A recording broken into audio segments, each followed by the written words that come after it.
Okey, baik Komang, ini dia geng, lampu terbaru dari Smiling Shark model SD5318. Okey, dia punya color warna hijau, cukup padu geng. Okey, chip lampu dia M80.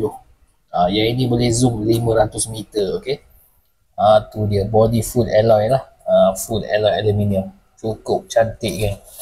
Bateri dia, tu dia, ada 2 biji bateri ya.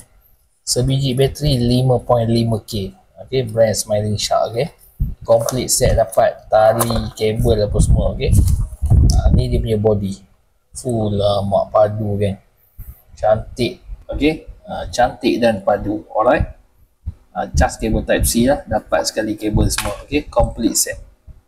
Tak payah tunggu lama-lama, tekan beg kuning dekat bawah. Okay, jom kita tengok lampu ni padu tak padu. Let's go. Okey, ini dia SD5318. Okey, mode pertama, ambil kau, memang padu geng.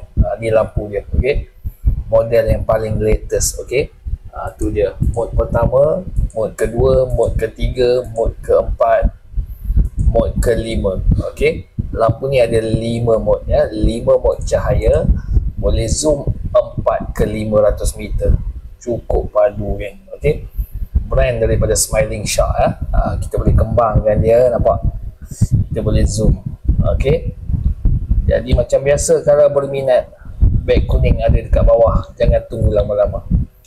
Okey, nak kualiti jangan tanya harga, nak murah jangan tanya kualiti. Okey, ini dia geng, Smiling Shark SD5318.